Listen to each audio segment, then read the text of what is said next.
aqui no JP Redes Sociais, alguém diz assim: posso fazer um comentário sobre o lixo?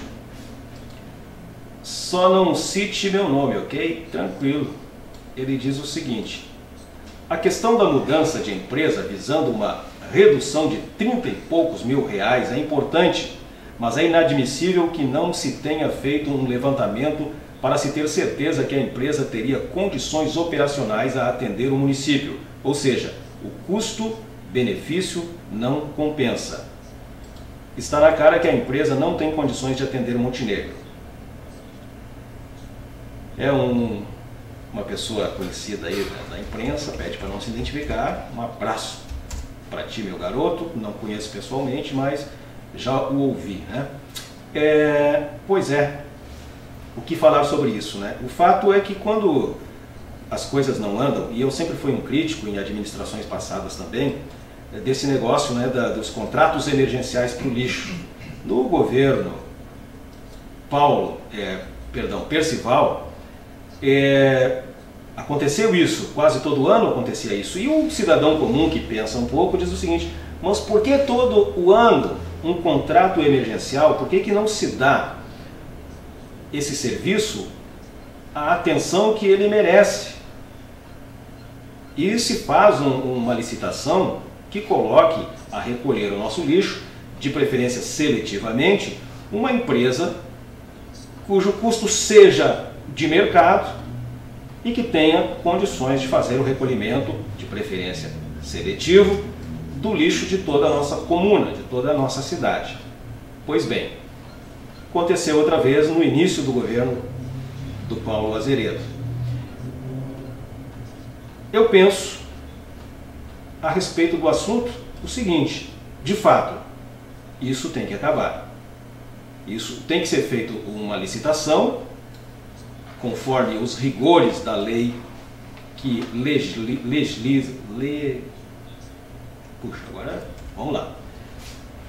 legisla sobre o assunto, para que isso não seja todo o mês de janeiro, fevereiro, março, essa briga.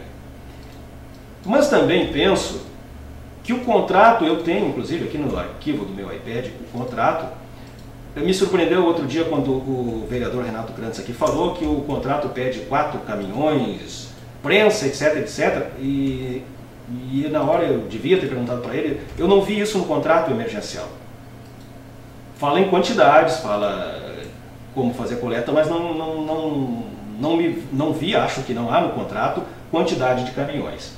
A empresa é uma empresa idônea até onde se sabe e presta serviços em outras cidades. O que acontece aqui?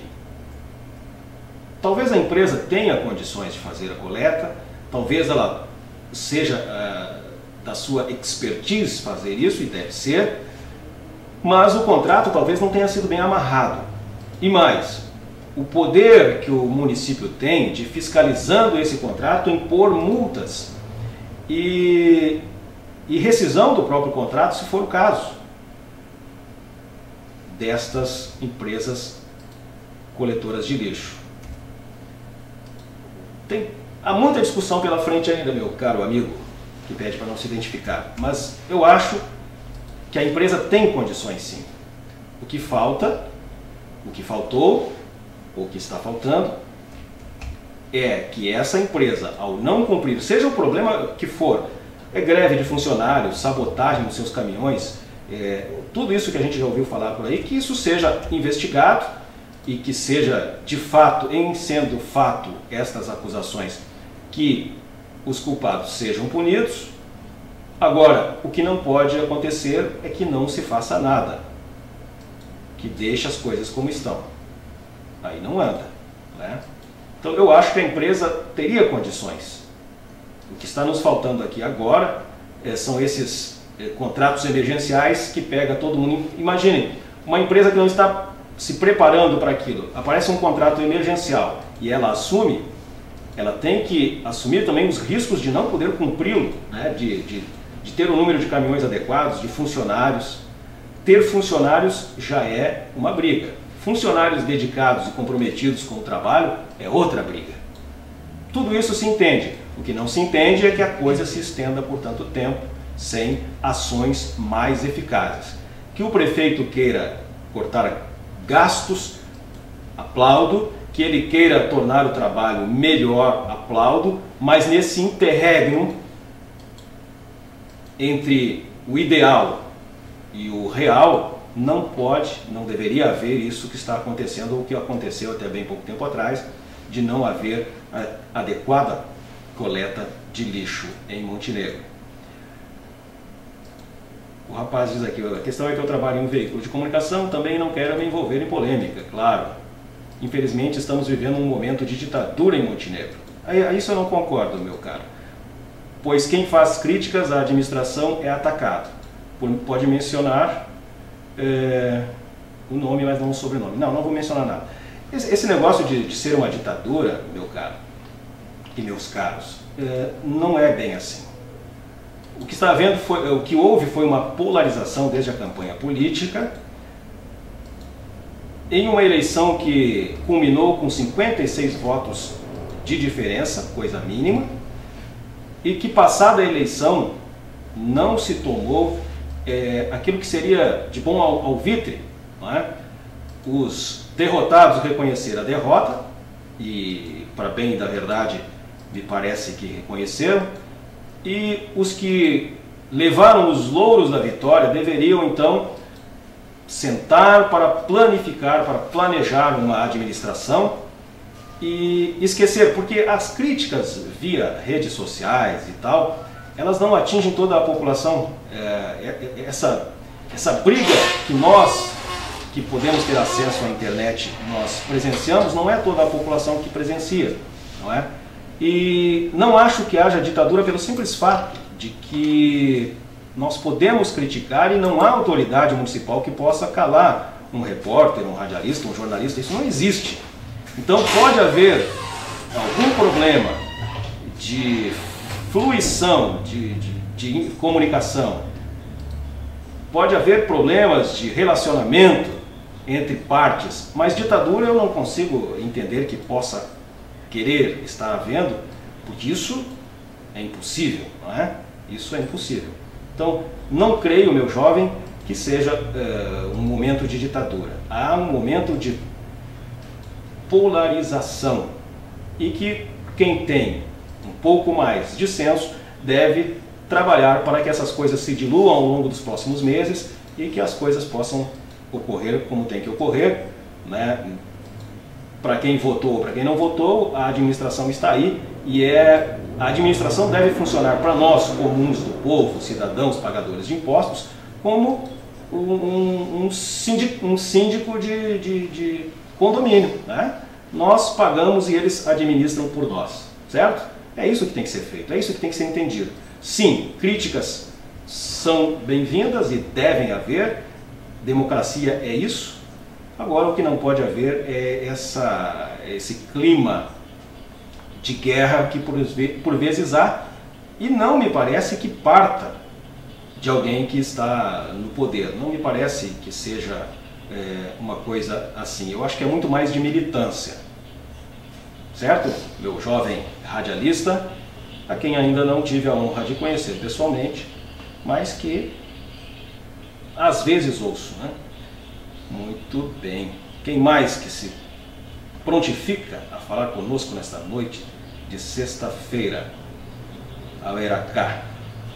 Ninguém mais. Bom, tem um recadinho aqui, vamos ver.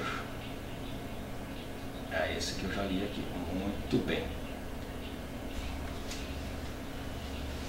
O jornal O Progresso traz na sua edição de hoje também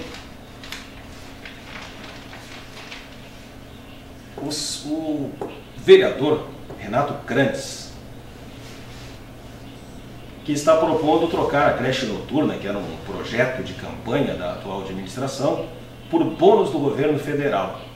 O vereador Renato Crantes, PMDB, já fez um pedido de informação que foi encaminhado ao Executivo, tratando da recém-inaugurada creche noturna, que de creche passou a ser abrigamento e ninguém mais sabe o que vai ser, diz o Renato Crantes. Ele disse ainda que a administração está na fase de inauguração de ideias e que isso é bom.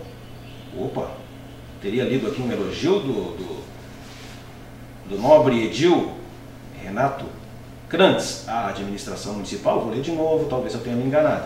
Krantz disse que a administração está na fase de inauguração de ideias e que isso é bom. Olha aí, que coisa bonita. Assim é bonito, vereador. Assim é bonito, né? Só o amor constrói. Já dizia Emílio Garrastazu Médici. Ou o pessoal do marketing é dele.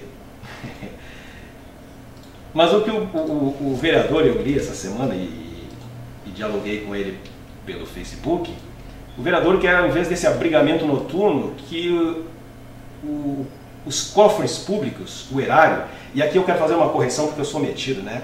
Todo erário é público, então por favor não digam erário público. Eu tenho ouvido vereadores falar, né? E a imprensa às vezes, erário público. Não, simplesmente erário.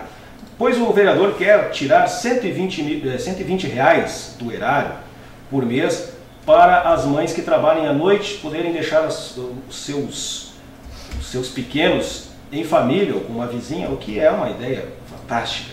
Eu só questiono o vereador o seguinte: o que essa mãe vai fazer com 120 reais? É para pagar a vovó para cuidar das crianças? A vizinha? É isso? E aquelas que trabalham de dia e que também gostariam de que a vovó cuidasse do filhinho, do netinho no caso, né? Que a vizinha querida do lado, a titia, cuidasse. Quem trabalha de dia e tem que deixar os filhos na creche também, não teriam o direito desses 120 reais para deixar essa criança em família? Pois é discutível isso, nobre vereador Krantz. Bratis e Dorinho trocam farpas na tribuna. Isso aqui não foi manchete a semana passada, JB Teixeira? Foi, né? Na outra, 15 dias atrás também, mas daqui a pouco eles vão às vias de fato, né? Bratis e Dorinho trocam farpas na tribuna. O vereador Dorival da Silva, do PDT, o Dorinho, foi à tribuna para mostrar seu descontentamento com as acusações do colega de bancada, Roberto Bratis. Estou muito triste com o senhor. Você me desaforou, disse o Dorinho. Ainda com a palavra, comentou que no momento da declaração não teve ação para se defender. Como personagem antigo do Jô Soares, né? Ah, é? Não sabe o que dizer na hora, né? Depois se prepara e responde. Mas, nobre vereador Dorinho, se é que nos ouve, o senhor não deveria ter revelado que era um diretor só no papel. O senhor não deveria ter dito que as pedras usadas para a base das casas populares lá do bairro Estação eram podres, porque o senhor não só se comprometeu, como comprometeu também o governo Percival Marcos Marcos Gribler. Um abraço para o Marcos Gribler, que está nos ouvindo lá em Bento Gonçalves. Ele está lá num evento dos contadores brasileiros e nos ouve. E é o que diz o Pedro Piqueires também hoje na sua coluna, que envolve o governo passado, não é o governo atual. E me parece que o Dorinho tentou servir a dois senhores, né? E quando a pessoa serve a dois senhores, vai desagradar um deles. É complicado, né? Dorinho agradou a administração passada, foi diretor da habitação e agora é vereador pela situação e entrou numa canoa que faz água. Dorinho